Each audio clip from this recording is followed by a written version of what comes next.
Sebelum melanjutkan, jangan lupa subscribe dulu. Terima kasih. Bab 19 terasa seperti surga. Tentang topik itu Kak, bagaimana kamu mendapat bantuan dari orang kaya Perancis itu? Ku dengar kamu dijual oleh paman. Mungkinkah itu karena kesepakatan kotor? Mukiki sedikit panik, tapi dia masih berhasil menjaga penampilannya tetap tenang. Kamu mendapatkan apa yang kamu inginkan. Kami berdua tahu siapa yang memberi nenek obat yang membunuhnya, namun akulah yang meninggalkan keluargamu. Apalagi yang kamu inginkan? Aku hanya ingin kamu terus melindungiku. Apapun yang terjadi, kamu tetap berada di bawah bayang-bayangku sepanjang hidupmu. Mukiki menatap wajah percaya diri Mutang Sue, dengan mudah mengangkat mangkuk buburnya sendiri dan menempelkannya ke kepala Mutang Sue. Isi lengket mulai mengalir di sepanjang kepalanya. Tentu saja, mangkuknya tidak terlalu panas karena Mukiki sudah makan beberapa sendok. Beraninya kamu. Ayolah, Mutang Sue. Lakukan semua trik yang kamu suka, aku menunggu. Masih banyak siswa lain di kantin, dan mereka semua pasti melihat pertengkaran mendadak si kembar. Untungnya, peringatan Mukiki berdampak, siswa dari kelas lain akan berpikir bahwa Mukiki sangat keren, tapi teman sekelasnya melihat secara langsung bahwa Mukiki sedang makan sendirian tanpa banyak keributan, dan itu adalah Mu Tang Sue yang sengaja mendekatinya. Dia benar-benar tahu kakaknya tidak menyukainya, namun dia masih meringkuk di dekatnya. Bukankah itu sekadar meminta pemukulan? Kemudian, guru kelas mereka memarahi Mukiki di ruang guru. Kiki, aku pikir kamu bercanda, tapi kamu benar-benar menindas adikmu. Guru, hanya Anda yang tahu bahwa saya menerima bantuan terakhir. Gurunya mengangguk sebagai balasannya. Ya, tapi kenapa? Mengapa kamu dan adikmu menyimpan dendam seperti itu? Saya tidak akan mengatakan apapun sebelum saya memiliki bukti nyata, Guru.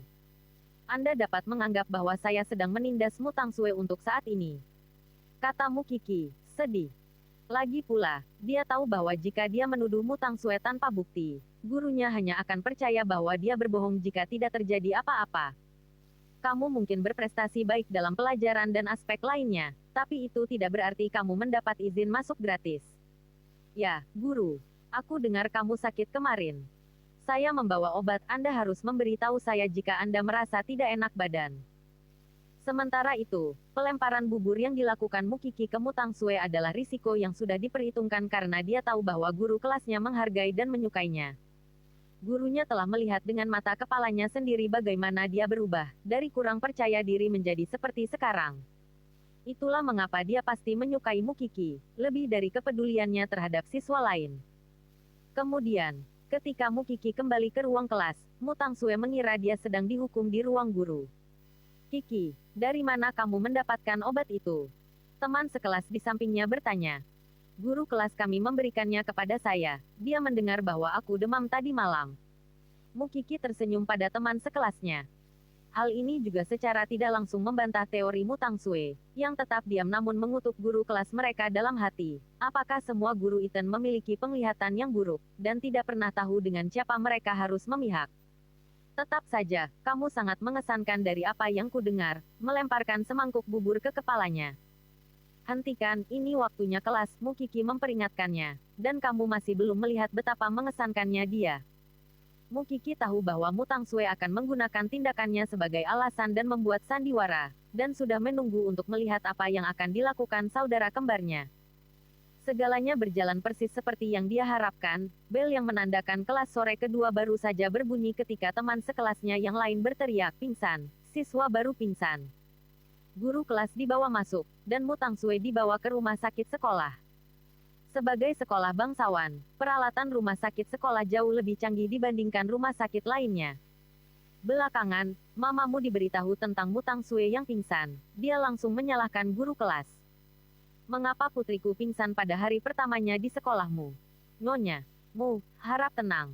Bu, jangan salahkan guru, aku tidak berhati-hati. Mutang Sue menunjukkan kehebatan aktingnya, dengan cepat memihak gurunya. Baiklah, Anda boleh kembali bekerja, guru. Guru itu berbalik tapi tidak langsung pergi, karena dia menangkap apa yang dikatakan Mutang Sue kepada mamamu selanjutnya. Ini kakak, dia memukul kepalaku saat jam istirahat. Maksudmu Kiki? Wajah mamamu langsung muram. Ini kakak.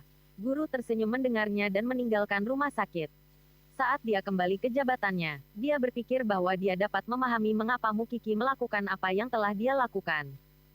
Namun, keluargamu tidak dapat melakukan apapun padanya meskipun seluruh keluarga tahu bahwa Mukiki telah menindas Mu Tangsue. Namun, bisakah keluargamu menghukumnya? Itu tidak mungkin, atau kebenaran tentang bagaimana si kembar diperlakukan berbeda akan terungkap. Dulu keluargamu selalu menindas Mukiki, dan sekarang dia menggunakannya untuk melawan Mu Tangsue. Kemudian, guru kelas berbicara sedikit dengan Mukiki sejak Mu Tangsue dikirim ke rumah sakit. Namun, sebagian besar teman sekelas mereka juga melihat dengan mata kepala sendiri bahwa Mukiki hanya menyiram Mu Tangsue dengan bubur, jadi mengapa dia tiba-tiba pingsan? Bukankah itu terlalu konyol? Kiki, mulai sekarang tidak ada yang akan menyentuh adikmu. Tidak ada yang mampu membiarkan dia pingsan. Mengerikan, teman sekelasnya yang duduk di sebelah Mukiki juga menghela nafas. Kenapa dia datang ke sekolah dengan tubuh itu? Mainkan saja putri di rumah. Meskipun orang-orang di sekitar sini belum mengetahui bahwa Mu Tangsue hanya berpura-pura, mereka setidaknya mengetahui bahwa dia sangat lemah sehingga mereka tidak boleh menyentuhnya, gitu saja, atau mereka akan menderita karenanya. Oleh karena itu kelas memutuskan bahwa mereka tidak akan mendekati putri itu sendirian. Ketika kelas berakhir, Mukiki menyimpulkan penampilannya sendiri hari itu dan menganggapnya dapat diterima. Gitu sekolah selesai, dia segera melaju ke mobil Olin. Dia merasa dia akan menemukan Seng Xiao di dalam mobil juga. Saat dia berpikir, alasan memperbaiki mobil itu akan bertahan beberapa hari. Seng Xiao bersandar di kursinya, wajahnya yang anggun tampak malas dan lelah. Meskipun demikian, matanya seterang bara api, dan sangat indah. Apakah kamu diintimidasi? Mukiki menggelengkan kepalanya, dan mengeluarkan buku catatan yang berisi catatan. Saya menuliskan rencana saya untuk menanganinya. Saya tidak diintimidasi hari ini. Seng Xiao mengambil buku catatannya dan membalik-balik rencananya yang agak kekanak-kanakan. Disita. Mengapa? Seng Xiao menegakkan tubuh dan memandangnya sambil bercanda. Karena saya ingin kecenderungan intimidasi Anda menjadi kebiasaan, dan bukan dengan mengikuti rencana tertentu. Aku adalah kepercayaanmu. Keluargamu tidak dapat berbuat apa-apa meskipun Mu Tangsue menderita lebih dari pingsan, dan benar-benar dibawa ke rumah sakit. Jadi, dia tahu segalanya. Kenapa dia masih bertanya padanya? Saya tahu Anda adalah sumber kepercayaan diri saya. Saya akan melakukan yang lebih baik besok. Mukiki meyakinkan Seng Xiao. Rasanya seperti surga saat saya melemparkan bubur itu padanya. Tidak kusangka dialah yang menindasku sebelumnya.